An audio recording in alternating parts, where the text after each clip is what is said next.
કે અલગ અલગ રંગોથી રંગાયેલા રાજકોટને આપણે કેમ ભગવાનના રંગે ન રંગીએ.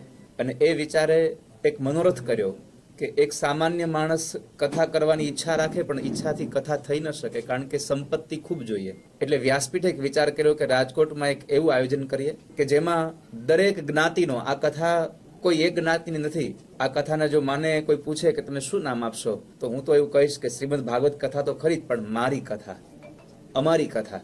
તો આ રાજકોટની એક આ કથા એવી થવા જઈ રહી છે કે જેમાં નાનામાં નાનો માણસ પણ પોતાના પિતૃઓના મોક્ષાર્થે ભાગવત કથાનો સહયોગી બની શકે, મનોરથી બની શકે, એવા એક વિચાર સાથે આ કથાનું આયોજન થઈ રહ્યું છે. અને દિવસ પણ એવો જ પવિત્ર નિર્ણય કર્યો છે કે ચૈત્ર મહિનાની નવમીથી લઈ અને પૂર્ણિમા સુધી, એટલે કે રામનવમી એ કથા પ્રારંભ થાય અને હનુમાન જયંતિ એ કથા વિશ્રામ થાય.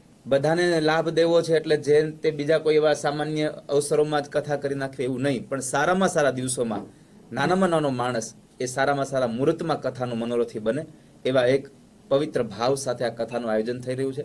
ગમે તે જ્ઞાતિનો માણસ હોય પોતાના પિતૃઓના મોક્ષાર્થે પોથી નોંધાવી શકે. અને તમે બધા તો અત્યારે આપણે જીવીએ છીએ એટલે આપણને ખબર છે કે એક સામાન્ય યજ્ઞાદિ કર્મ કરીએ તો ઘણો બધો ખર્ચ થતો હોય. આ તો 7 દિવસની કથા, પણ એક માણસ ખાલી 31,000 રૂપિયાથી એક પોથી નોંધાવી શકે.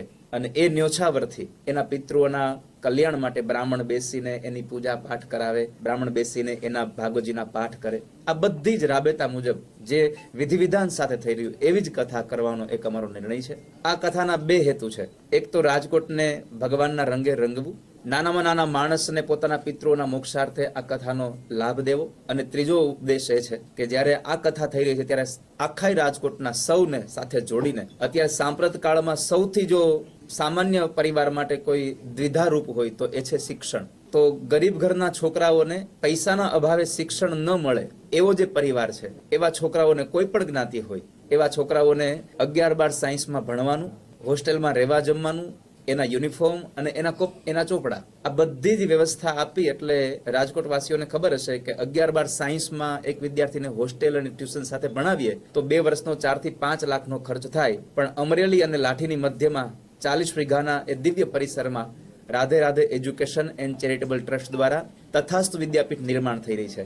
અને એ તથાસ્તુ વિદ્યાપીઠમાં ગરીબના છોકરાઓને 11-12 સાયન્સમાં ભણવાનું, હોસ્ટેલમાં રહેવાનું બધી જ વ્યવસ્થા આપવાની.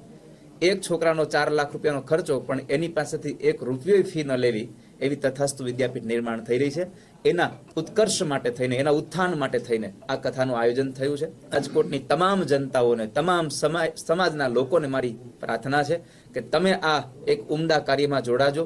તમે તમારી આહુતિ આપજો. તન, મન અને ધન, આ ત્રણેયથી આપણે જોડાશું.